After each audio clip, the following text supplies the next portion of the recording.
Free your mind now. Be part of People's Pan-African Parliament, the Pan-African Pyramid Debate with your speaker, Andrew Irumba Katusabe. Pan-African show, your speaker is Andrew Irumba Katusabe. My guest today is Comrade Lesaffre. Lesaffre is a freelance journalist and a lecturer, freelance lecturer actually, of French in Uganda.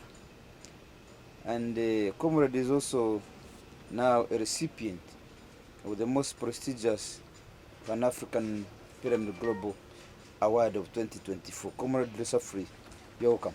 Thank you so much. And a pleasure to see you again for the first time since the award day. Really great day, really successful event. If you haven't checked it, you'll go and check it on YouTube. It's all there.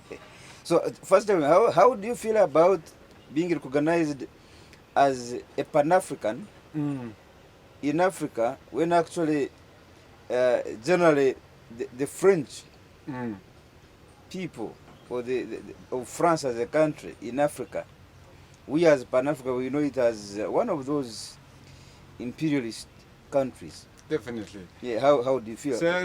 Is that a contradiction? There's no contradictions in fighting imperialism, because imperialism is something that happened and keep happening to different people around the world, right? And when the French forces are imperialist in Africa, they are also imperialist in France, and they are also disciplining like the French people. And so what you see is not an opposition of forces, but therefore a convergence of forces. The enemies is common between the people, and he's trying to take and exploit those people and the resources of Mali and Burkina. They can only do it because they've been really good at doing it in France before. So there's no contradiction. At the reverse, I would advise all of my Muzungu friends that stays in Africa to tend to be Pan-Africans as a mean of liberation, as a mean of liberating yourself from your own imperialist and imperial perspective that your country have gave you, right? But when it comes to the French, what we can see is that there is also a long tradition of resisting imperialism from within the state, and these traditions also was put by a lot of Afro-French people, Black French people. And those are the ones that raised me. Those are the ones that taught me.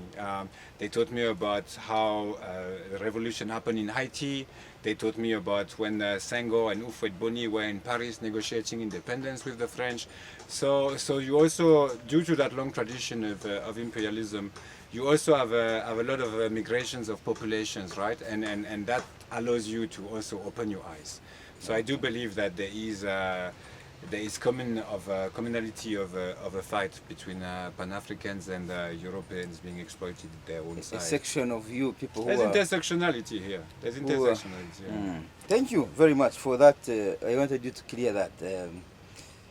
Now, in Burkina Faso, the junta administration in Burkina Faso issued a new generation biometric passport on Wednesday without any mention or insignia of the Economic Community of West African States, called it ECOWAS, according to officials.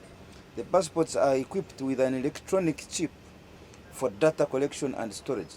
This new document will allow online pre-registration, flexible registration in connected or disconnected mode, instant transmission of data to embassies, and increased security.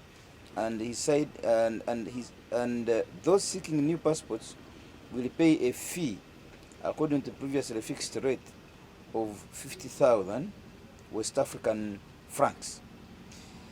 To put it in context, you know that the Sahel region, those three countries, Burkina Faso, Mali, and Niger, seceded from ECOWAS as a regional bloc. They have created their own. Now they have gone ahead, the Burkina Faso now has even gone ahead to issue its own new passport that has nothing to do with ECOWAS. So to fully understand that move from Captain Traoré, as we all know, is someone that like to quote Thomas Sankara all the time. Is a proper Pan-African, really young president, and he's also trying. Traoré told us he's trying. It doesn't mean he's gonna make it work, but he knows what he has to try, and he knows he has to make it step by step because the enemies is watching. And right now the enemies of Pan-Africans is watching for them to fail, so they can tell the youth. They can use it as a defense, and can tell all the youth African that look at those people as bringing solutions to end France-Afrique, and tell them, you see, it doesn't work, right? So in one hand we have to look at that situation. What Mali, Niger, and Burkina has done is simply to say that they need a new passport because they need to leave ECOWAS. And why did they have to leave ECOWAS? It's quite clear. It's quite clear that ECOWAS has been, from the beginning, an institution controlled and derivated from Francophone Africa. If you look at how many countries in ECOWAS still have French as the official language, you will realize that it's an organization that is mainly dominated by Francophone African countries, and therefore, especially until the 80s, 90s, and the 2000s, also a room for French imperialism. Because through those countries, France is able to negotiate and articulate their own project in ECOWAS, right? So they do have a lot of string pulling from these institutions. So the three presidents have decided to pull out, right? And so what he left them with a complicated situation for the citizens that now are not able to travel around the zone freely. You see, like here in East Africa, we can travel all the East African community with no passports, with just the ID card, right? Of course, not me, but you can, thanks to the godfathers of Pan-Africanism in the region. Now those people have said no. Now there is a lot of complication around this. So what have they decided, those presidents? Is to say no. Since our citizens cannot travel to ECOWAS anymore, and there is difficulties for food and things to be transported, we are going to create our own zone, where citizens of Burkina Faso, Mali, and Niger can travel in each other country with no problems and with no issues, which has been the African reality since centuries and centuries. People have been traveling the Sahel with no passport and visa long before. Those passport and visa are actually been introduced mainly by imperialist forces at the Berlin Conference when they introduced the borders. So they introduced borders, they introduced passports, and now those passports also are owned by institutions that keep them tight, right? So they left those institutions, and they realize now they have to do is their own zone, their own economic zone, their own travel zone. So they've done that. So it's a really good news for the continent that they're pushing towards that direction, and we can see that the rupture, the break between ECOWAS and those countries is real. There's no coming back. There's a lot of negotiations. The new Senegalese president came to negotiate. There's no turning back for those guys. But what I found interesting is that they do step by step, right? So one thing maybe to tell our audience that is also important is that as Pan-African, we have to also be critical, right? We cannot just clap any move if we don't have a proper analysis or how it's going to properly prevent imperialist forces from ruling the region, from trying to extract mineral and resources from the regions. And why am I saying that? I'm saying that because Mali, Burkina Faso, and Niger passports were printed in France. For the longest time, it was printed in France, simply because there's so much norms. There's so much new norms in international traveling, that countries like Sahelian countries simply don't have enough money to buy the machines to print their own passports. Same for the money in certain countries. Certain countries don't print their own money, which is a big sovereignty issues, right? We know that the Sahel state wanted to print their own money. They haven't reached yet leaving the France CFA. But I know that you and I are going to comment that news really soon, soon. Give them a year. I think in the next year they will. Getting back to the passports. Passports were made by the French, right? So part of it, and German at some point. So part of that move is also to say, no, we don't want the French to print our passport anymore, right? We want to seize that contract, we want to break that contract. But it does not mean that suddenly Burkina Faso and Mali have found the resources to print their own passports. And it doesn't mean it's actually a good idea to print your own passport, economically talking. Maybe it's cheaper to make it do by someone else, and then you are the one distributing it. But then passports is a question of sovereignty. And I have to say that it is a bit to be looked at, that now the new country printing that passport is not Mali or Burkina Faso or Niger, in our case Burkina Faso, it is China. So China is providing passports for those three countries, probably at a good rate, most probably at a good rate. It's probably a diplomatic move, but it's still another forces, right? What we want is to know, when is it that the African Union is going to print African passports, and that's it. You know, when is it that we're going to have passports printed in this continent with all the technology and the state of art? For now, they had to pass by Chinese in order to break from French imperialism. And we have been saying that when you try to break from So in French other words, the imperialism, point you're making is that even when we say Burkina Faso is printing its own passport, it is still another foreign country that is printing for them. it's delivered by China, yeah. It is now, it was France, now it is China printing. It was European Union, they were Germany and France mainly, and now it's China.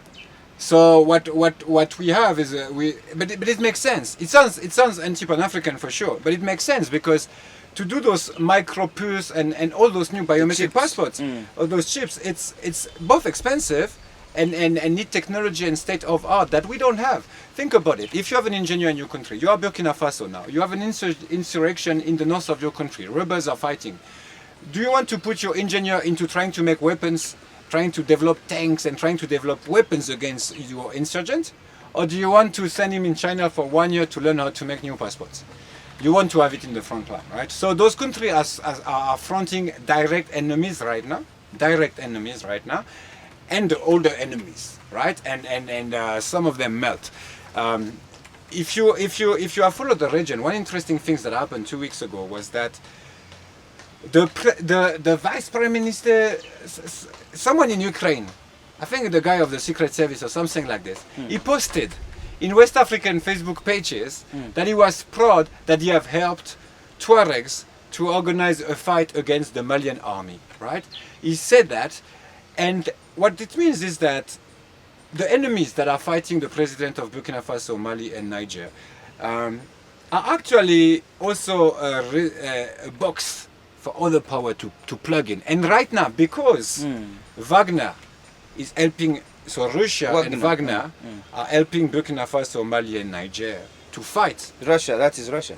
Russia, they fight the rebels. So the Ukrainians are saying, oh, okay, now we're going to fight against you. We fight against the Russians. The Russians fight for Mali, we fight against the Russian. We don't fight Mali, we fight the Russian in Mali. But for Malians, it's the same. It's the same. Are you fighting with me or are you fighting with my enemies? That's the question we want to ask. And why is it that I'm opening that door? I'm opening that door because behind Ukraine, what do you think Ukraine knows about the Sahel in Africa? Not so much. Sahel. They haven't been there. Since USSR, they are not there. So why is it that they have so much information to attack the Malian army in Mali? It's because the French provide them. The French Secret Service are currently helping and tapping the Ukrainian Secret Service for them to fight Wagner in Africa, in Sudan, in Central Africa, in Mali, Burkina, and Niger. So what you have is you have a repercussion of the European conflict here within Africa, and imperialist forces are dancing right now.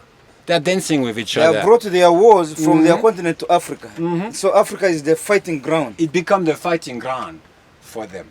But in many ways, it makes sense because Russia has also played really dirty in that game. Russians have helped like the current situation in Sudan. Russia is buying gold from one of the protagonists of Sudan right now. I'm not going to name people, but we want to know.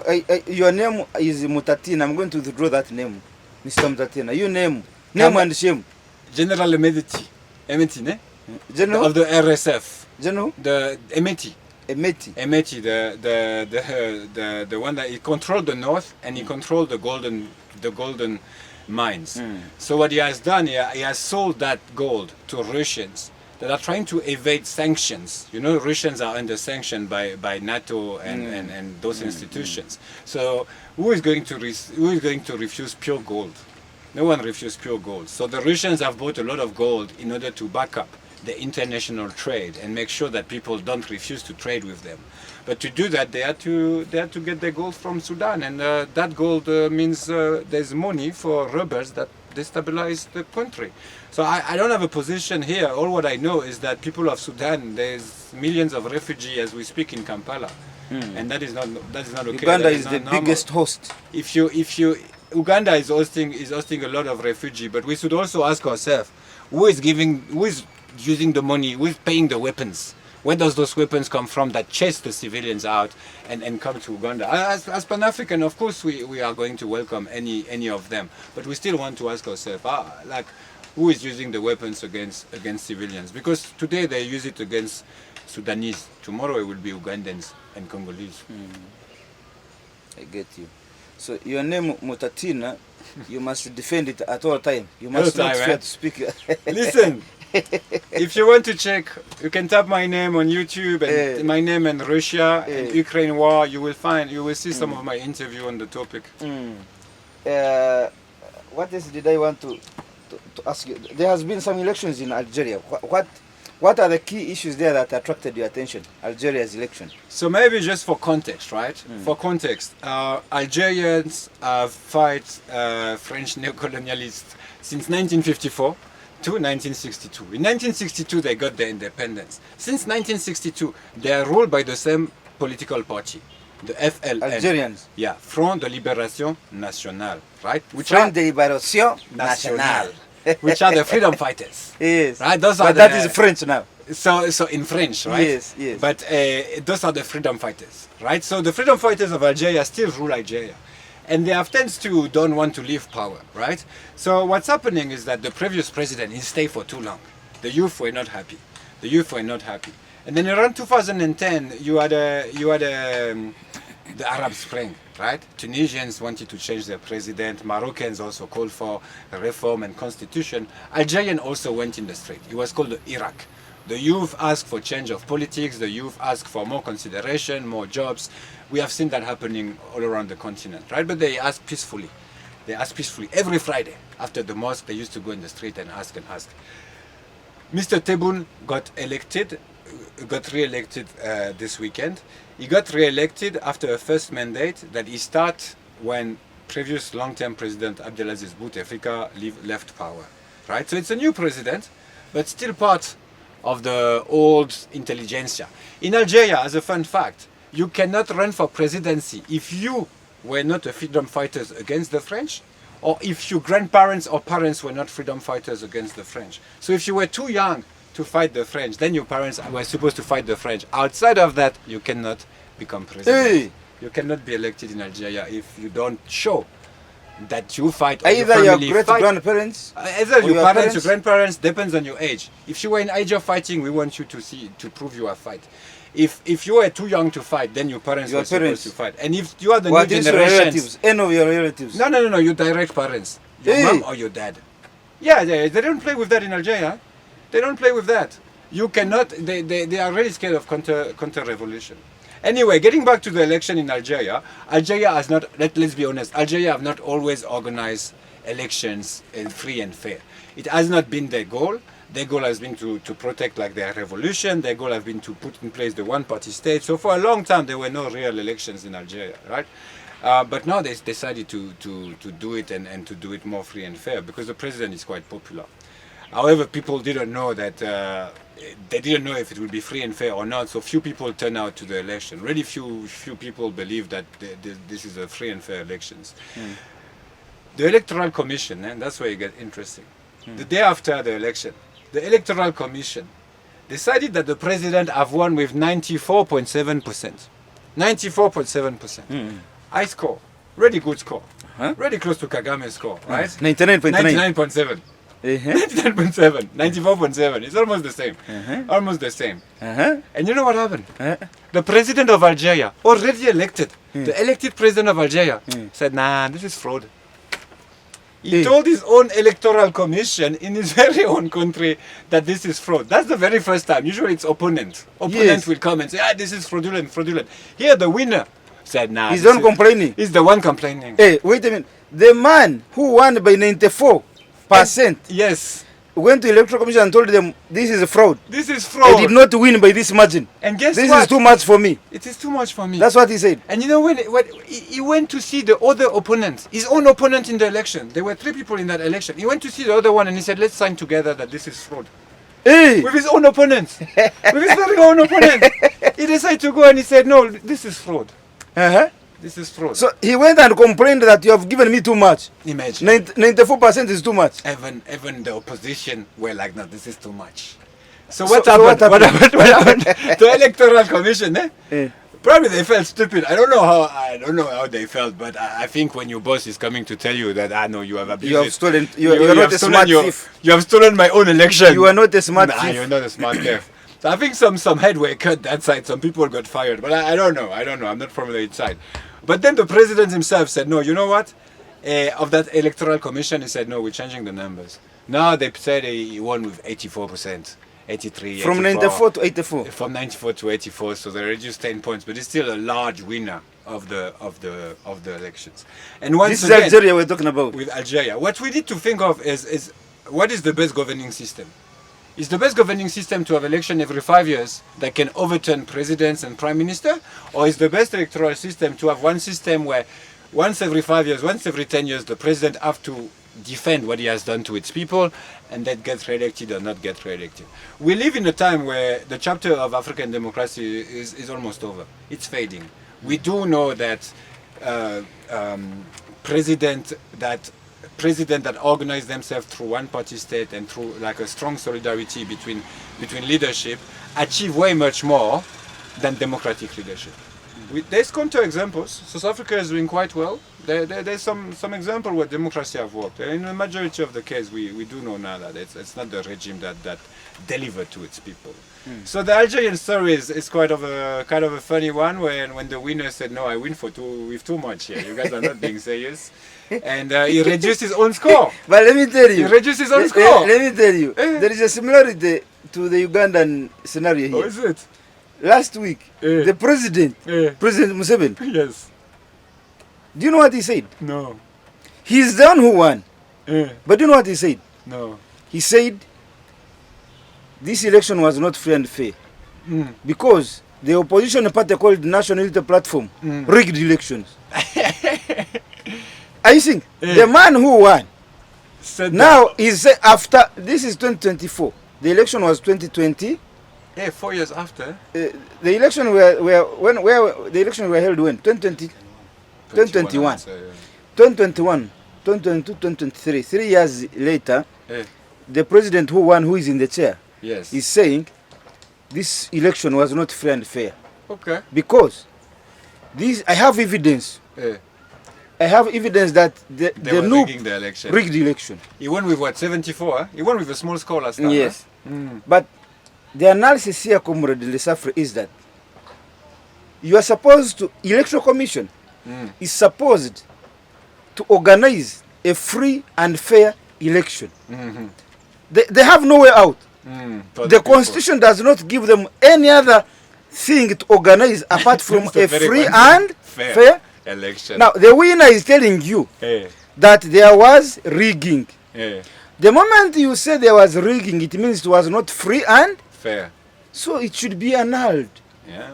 It should be annulled and they go back to election. This is exactly what the new president, Robert Kyagulanyi, did in 2021. He went to court, Supreme Court, challenging the election, that it was not free and fair. Then he's the one that rigged it. No. Now, the winner is agreeing with him. That there was not free and fair. Yes, that's what it means. The winner is agreeing with Robert Kyagulanyi that the election was not free and fair. But how much does those election cost us? You know the price of an election in Kenya? It's so expensive. It's so expensive. Just to be a candidate in Kenya, you have to be so rich that you have to be compromised. Yes. The big problem with election, get it right here. I'm not against the people choosing. I'm a people's person. I'm definitely like, people call me a people champ. I've championed the people for sure. But we want the people not only to get manipulated or just to get a little money the day of the elections, right? The problem of those elections is that it's really expensive and all the electoral material is sold by foreigners, foreign countries. So some people in France, in Germany or in China, they make elections. They're making money. They're making money on elections. So now they will tell you, hey, we have to reorganize the election. They're happy. Yeah. Like in Kenya it happened, right? They had to reorganize the election, but the Kenyans were already the most expensive elections in Africa. Per capita. In Africa, the most expensive elections. He was the ex-president of the, ex-vice president, I think, of the US, John Kerry. You know John Kerry? He was the one selling that really expensive system. So what do we want? He's not selling the system. Electoral system to Kenya and our friends Ruto. Well, that we have already spoke about longly in this podcast and shows. So what I want to say here is that I'm not against the people choosing. I'm not against the people choosing. What I'm saying is that we need to make sure that that choice is also free and fair, because as we speak, it costs a lot of money to rule a campaign. It costs a lot of money to convince people to vote for you. It costs a lot of money to go on media. It costs a lot of money to organize a national campaign. In a country like Kenya, it's really big. Even Uganda is really big. Like, to organize a campaign, it's a lot of money. Where does that money come from? That's the question we want. No, for the candidate. If you're president, you come from taxpayer. But if you're a candidate, when you're a candidate, you come from foreign powers. You come from rich people. And now rich people come with their own agenda. They have their own interests. Listen, what? I'm going to give you $5 million so you can run your campaign, look cool, look amazing on social media, have the best advisor and everything. But at the end of the day, I want you to make sure that if you're elected, you are going to implement this policy. This and this. Look at what's happening with Donald Trump. So I'm sorry, I'm jumping. So it's a sellout. In other words, that election, that leader the people are going to elect is not their leader. Because he's going to implement the interests of he who paid of the $5 million. The $5 million. That's what exactly is happening with Ruto. Ex- The hustler, once called hustler. Hustler. Right now, whatever the he's streets. implementing is not for his colleagues, the hustlers. Now he's implementing you call them the bankers, the financiers. You normally call them the national bourgeoisie. bourgeoisie. He's now implementing programs that are only helping the bourgeoisie. He's desperate. He's desperate. You see, the problem of Kenya is that Kenyatta also wanted to stay popular. He knew his name mattered in Kenya, and he knew his family business are important, right? So he wanted to be a popular president, which is also why it was okay to do only one mandate and not 2 or 3 or 4, because at the end of the day, he knew he will get back to business. So what did he do is that he started a lot of new projects that look fancy, but that were highly expensive and financed by the Chinese, right? So now the debt of Kenya to China is really huge, including the train between Mombasa and Mombasa and Nairobi. We like that train. A lot of us have seen this is development, this is good. But what is the price of that train? How much it costs versus a train that would have taken 5 years or 6 years to build? He tried to build quick. He tried to build so he has a legacy and he can leave power, right? However, to build all of what he built, he contracted debt, especially towards China. And China has a very particular contract. China is okay if you don't pay back. Actually, they like it when you don't pay back. You know why? Because they size the infrastructure they build. So if you have a stadium, they size the stadium. Now it's their own stadium. If it's a train, they size the train is their own train. If it's the harbor, they size the harbor is their own harbor. They do whatever they want with it. So right now, Ruto is desperate to reimburse China, and he's trying to find money everywhere. The question is, how much money did China give him to reach power? That's what we want to know. That's part of what we want to know. And what is China's interest? And what is China's interest in Kenya? And we do know it's quite clear. They've seen the Americans coming, and they know there's minerals. They know there's exports to be made, and yeah. But what I want to emphasize here is that leadership that develop is a good thing, right? We want to see development. We want to see new roads here in Uganda. I don't know what is the latest big development, but we want to see that. That's okay. We are happy when we see a new big road, northern bypass, new airport. The new airport. It's beautiful. It's nice for the country. It shows a good image to the country, right? It shows that we are moving forward as a country. But which cost and who is giving the loans is really important, really critical. Do you prefer to have a new brand fancy airport for your national bourgeoisie to travel with their friends? Or do you actually prefer to have not a loans and for that money to be spent somewhere else? Those are the questions we need to ask ourselves, because when we develop with other people's money, we also allow them to have hands inside our businesses and inside our dip politics. Their hands in our they pockets. dig their hands at the same time. So we need to be careful. We need to be happy when we see development, but we also need to critically we need think to balance who is giving the money and how much it costs us. Yes. Like that new passport. Maybe it's great news. But what if we learn tomorrow by journalists that this passport costs now Burkina Faso $300, and now the Burkina Faso people it's $200 to buy it when it used to be $50. you know, we will be a little more like concerned about it. So behind every ends that come with money, they come with interest. And we have to clarify that we must interest. weigh the interests. Exactly. Vis-a-vis what you are offering. And we're not saying the Russian, the Chinese, or the French are good, bad, or better than each other. No, we're saying we want to clarify what's the interest. Like for instance here in Uganda, what is the interest of Total into digging and getting the petrol in Lake Albert From Haima. and ECOP? What is the interest? We want to know. They're going to invest a lot of money, $2 billion or something What is like your this. interest? What is the interest? Questions. Just questions. What We're are not we going to pay assuming. back? We have seen history, we know. But we ask the right question, we listen to the answer. What are you getting back? That's what we want to know. It's a deal. We cannot imagine someone coming with $2 billion in our country and not Simply asking for something in throw it return. there. Makes sense. But we need to It's a negotiate. Is that business. fair? Is that not fair? And when you have a president like Museveni in power since a long time, he knows he can say no. And for 10 years, no one will come and dig any petrol here. If he says yes, it's at his own conditions. But it's not like this in every country. Not every country have a leaders that actually knows those things. Not every country has a leaders that knows his folders really well, that he can actually say no to China, Russia, and France together and still develop something, right? So there need to be those negotiations. And in country where the leadership is weak, in country where the leadership have been elected by elections, and therefore the candidate that won is dependent on someone that gave him the money, then we get concerned. Then we start getting concerned. Very good, Comrade Lesaffre. Very good in analysis. Mr. Lesaffre, in Africa, to be specific, in Zambia, they are left with 6 days to have power. 8 weeks. 8 weeks. 8 weeks. 8 weeks. 8 yeah, weeks. of power. How does that happen?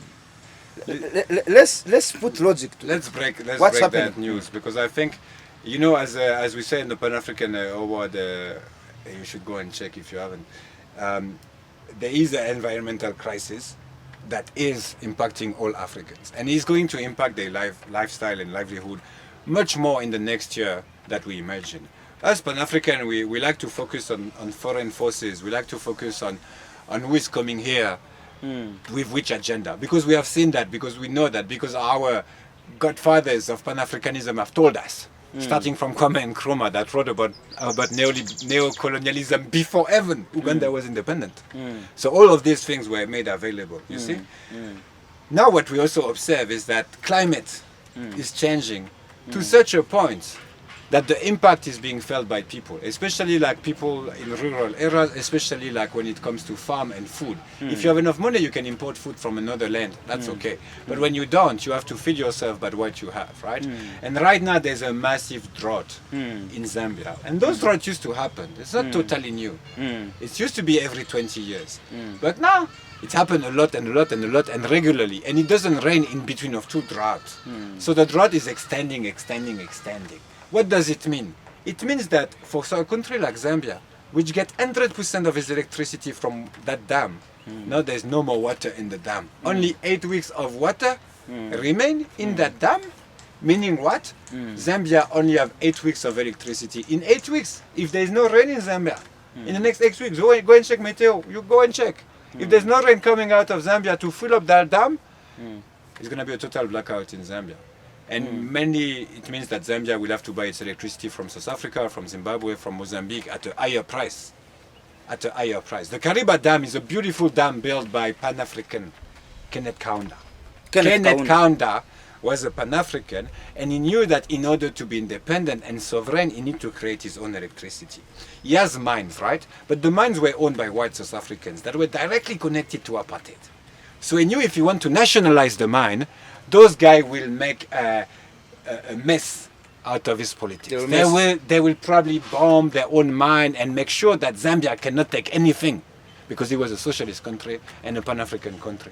So you know what he decided to do? He decided to, with the money of the banks and the money of the mines, to build a dam. Just before independence, he signed that deal with the British when he was Prime Minister. He built the dam. And then when the dam was built and provide enough electricity for the mines, he kicked out the Anglo-Americans and he took back his asset. He took back his national asset and he made it a national mine, provided with national electricity, national workers, and Zambia became the world producer of copper.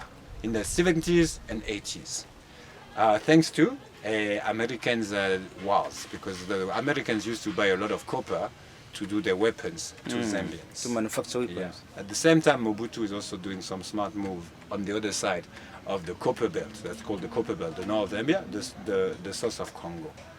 So yeah, getting back to Zambia, what's happening is that one of those big infrastructure built by Pan-African in order to develop Pan-African projects, which have been done in Zambia, because remember Zambia was the host of a lot of freedom fighter movements. Yes. That very electricity, O.R. Tambo, Nelson Mandela, and okay, not Nelson, but all the ANC in exile, the Samoa Machel, Robert Mugabe, all those guys. What about Tambo, O.R. Tambo, yeah. Oliver All of Tambo them, Oliver Tambo, all of those freedom fighters, they read books, they made meetings, they learned from each other with electricity that came out of this dam. And now the dam is running low and Zambia might not have no electricity coming. What it means is what for us? We need to mitigate climate change effect with Pan-Africanism. If only Zambia front the crisis, only Zambia will suffer out of it. But we do know that those things are more complicated, that the rain that... That's why on the awards ceremony, this award ceremony, it focused on environmentalism. That's why the theme was Pan-Africanism plus environmentalism equals to humanism. Humanism. Yes. That's what we want. Because without environment, you are nothing. It's simple. We are because the environment is. And who is going to come to help us if we don't have enough electricity in the Ginger Dam? You know, us also here we get our electricity from a dam, right? Not 100%, but a big part, right? Us, we are safe. The biggest is Ginger. Oh, we are safe because we have Lake Victoria, right? So Lake Victoria will always provide us with water. We'll never dry up. We're not going to dry anytime soon. But what about helping our brothers? What type of project can we do to make sure that Southern Africa also has water? So when we have too much water in the lake, maybe we find a way to distribute it, dispatch it, or create electricity that we can transfer to Zambia. Doing something, but those natural resources are mainly Africans.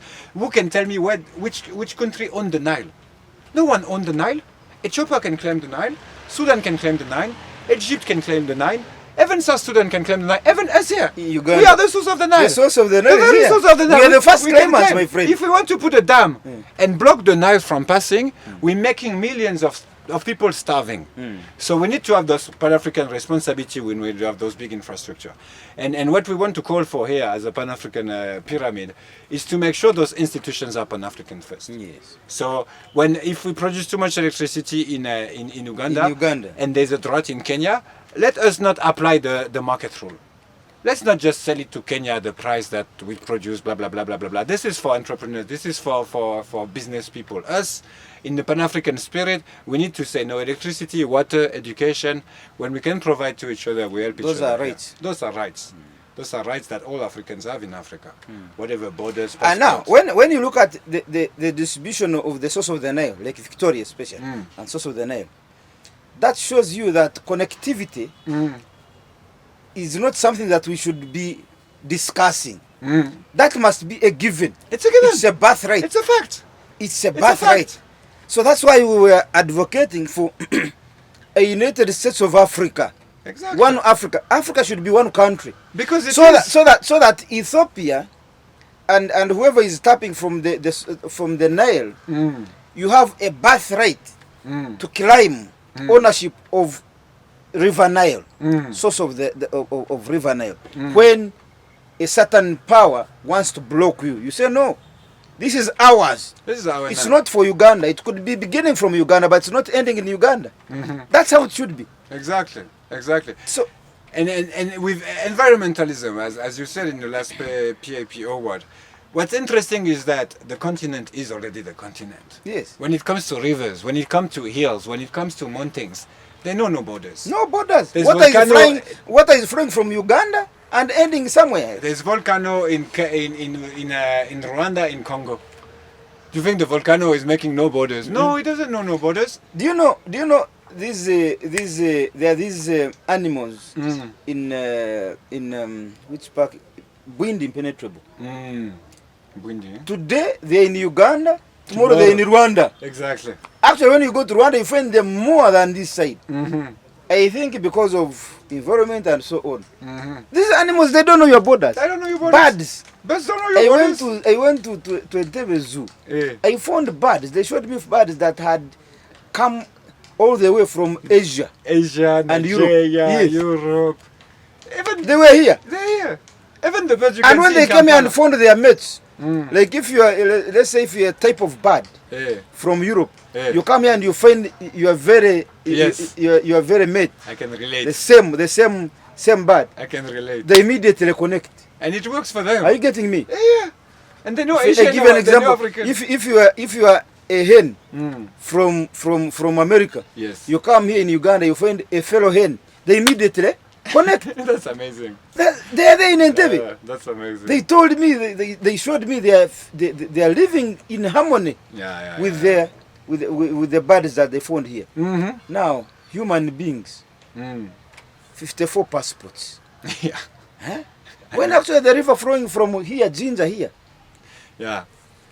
The cuts river- across. Yeah. It is connecting Africa. Yes. Because for what it knows that this is our motherland. And that's what we have to invest, you know. When we want to invest, we also want to invest into boats that are on the Nile. Yes. Because as we speak, if you want to go from South Sudan to Uganda, how many of us use boat? Zero. We use airplane. Do we make airplane? No, we have to buy them from far. Do we make the petrol that we put in the airplane? No, we have to buy them from far. So We have a natural we means have of a transport. natural mean of transport, and literally we can go even further because Congo and the Nile are really close, and that covers like a big part of the continent, right? So why is it that we cannot navigate on our river as we speak and rather choose solutions that we don't produce?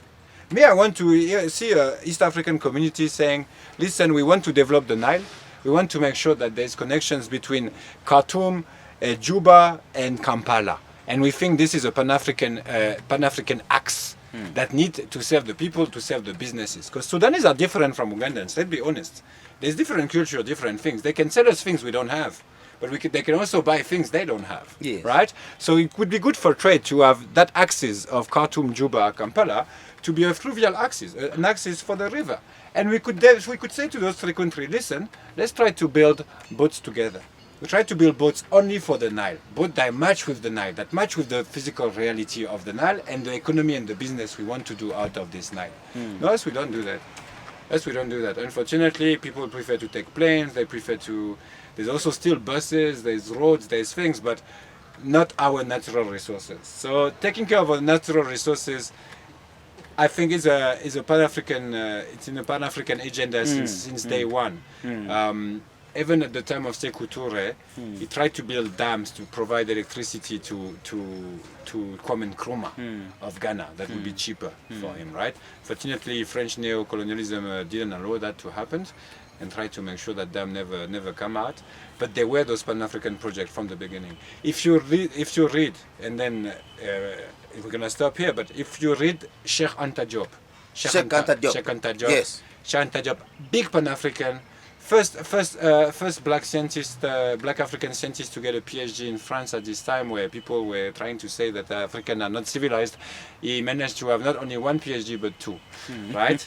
And he proved that in the first of his PhD, he proved that Egyptians had black ancestors, because at the time we believe Europe were trying to pretend that Egyptians are white, and that's why they built a civilization. Sheikh Anta Diop, really key figure. If you haven't read it, just go and check for him. Check Now Anta Diop. for our For audience, our for you, viewers, for the please audience, check out Sheikh Anta Sheikh Diop. Anta Diop. Check Anta Diop, check that guy, amazing The guy. Frenchman could be saying Sheikh Anta Diop, but I'm telling you, The Senegalese, no, Sheikh. It's Sheikh. Sheikh Anta Diop. Okay. Me, I used to say Sheikh Anta Diop also because I used to read him before. But now I went to Senegal in his own university and they told me, Lesaffre Thomas, it's Sheikh Anta Diop. Oh, okay. It's like Sako, it's Saho. That's it. Yeah. Anyway, Sao Toure. Sheikh Anta Diop tell us, he wrote his very first book after independence. He explained how Guinea, just only Guinea, with all the river they have, if all African states could build dam in Guinea, they could all get electricity.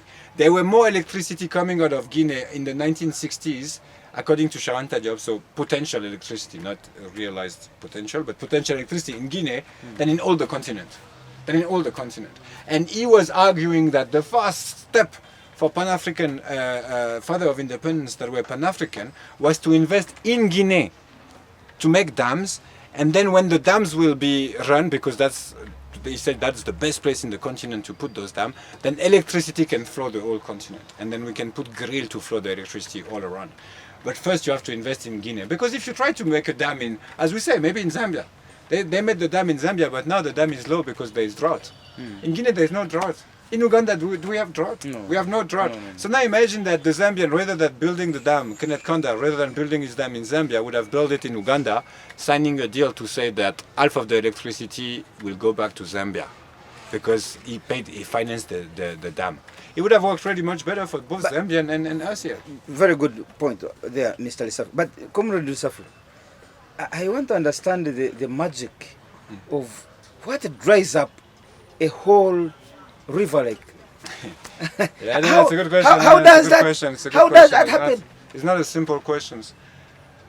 Simple answer is capitalism gets so wild that it didn't impact Is only our lives. Is real a Zambian? Is it a lake? It's a river. It's a river. Is it really true that it has dried up? The river. The whole lake is dried up. 8 weeks of electricity. They are left with only 8 weeks. It's a national state of emergency. The president have declared national emergency. Yes, they have only. That is 2 months now into blackout. But my point is it really true that a river can dry, completely dry? A big river where there have been a dam, not a small river. Listen, Zambians are waiting for rains and water since months and months, apparently. So it is real. What I can tell you is that it is real. Where does it come from? Scientists will not agree. Scientists will not agree of exactly where does it come from. But if I have to simplify it, I would say that climate change is mainly produced by the carbon we put in the atmosphere. And that carbon is used mainly in petrol, in wood, in gas. And when we consume it, it goes to the atmosphere, and then it prevents the sun to pass fully on, and so it deregulates a little bit the climate system in a whole range. It deregulates it. So those deregulation make what used to happen harder. So Zambia is not like Uganda. It's not like Zambia. It's a dry country. It's a dry country. Not all Zambia is everyday green like Uganda is. So it is normal that there is drought in Zambia. However, drought that gets so long that water never come back, that's what is new. So climate change make extreme phenomenon that used to exist. So for us here in Uganda, for instance, the main phenomenon is the rain, right? So now our rain is going to be more extreme. We know about rain. There's nothing really new here about rain, but the rain is going to be more extreme. The drought that Zambia used to know is getting more extreme. So remember, a dam is built on a river, and then they make a lake. So now all the water of that lake, they can pass through the turbines and create electricity. So they don't depend on the river only. So that's why the Kenneth Kaunda built that dam and that big lake. He could never think that lake will go dry one day. He will never think that day will go dry one day. But it is happening as we speak, and go and check, make your research on climate change, but it is mainly an economic phenomenon. It has to do with the fact that us as a human, we have controlled the planet to such an extent that the planet cannot breathe anymore. And the planet is telling us, no guys, you guys are Thank you. Comrade Lesaffre, our last item for today. Comrade, Kenyan President William Ruto received the prestigious Golden Plate Award from the American Academy of Achievement on September 12, 2024, recognizing his leadership and contributions to governance and development in Kenya. The award was presented during the launch of Kenya's 5th National Action Plan in Nairobi. Ruto was previously inducted into the Academy in December 2022, joining notable figures like Barack Obama, Nelson Mandela, you hear these words, these names, and Desmond Tutu, who have also received the award. What do you make of this, given the challenges Ruto has been facing within his country? You hear the words, Listen, Barack Obama, Nelson Mandela. They have inducted him in the academy just in 2022. This is 2024, he's already getting an award. They are awarding him, recognizing him as the best leader of Kenya when his country is on fire. Listen, his country is on fire because his country is made of Kenyans. But it seems like he's pleasing the American really well. So they're giving him awards. That's why they are awarding him. So maybe he confused the country. Apparently he's doing really good for the Americans. Maybe he should run with Donald Trump and Kamala Harris. We don't know. Because he seems to be doing really well with the Americans. Yeah, he's doing the well Americans are really happy. NATO. Yeah, NATO, so, America. Why is it receiving that award? Because he sent his policemen to IT. Americans didn't want to do that missions. Now Ruto is proposing to do it. We spoke about that before, right? Yes. So now Americans love him. But what I say is that, let's go, Ruto, go. Go at the end of your project. Become American and try to get elected in the US. Because your people are tired and sick of you traveling all around the world and you pass your time like getting awards. They just signed a new deal with EU. So Ruto is, I don't know if he's in Germany, if he's in Brussels, I don't know. But he's not in Kenya as we speak. And then next week maybe he's going to get another awards by English or British or American. We don't know. Or France, we don't know. When is it that his own people tell him like, you're doing good for us? That's what we've been waiting for. The Kenyans have been really clear. The political choice he has made are not okay for them. And especially the youth. The youth said, no, enough is enough. They don't want that, right? Whatever we like it or not, he got elected. But now that he got elected and he has implemented his program, what we see is Kenyan unhappy, Americans happy. That's it. So, the Americans are appreciating President Ruto more than the Kenyans do. At the same time, when Kenyans are satisfied with his service, it means he's serving the interest of America. Thank you very much, ladies and gentlemen. Comrade Lesaffre Thomas, he is, I gave him a name here, Mutatina, a man who speaks his mind. He's a recipient of the Pan-African Global Award of 2024. He's in the class of 2024. This is the first episode of what they call now the PAP Weekly Roundup. So we're going to be having this every Monday at 11, the PAP Weekly Roundup. This is our very first episode with Comrade Lesaffre Thomas. Uploaded every week. Every week.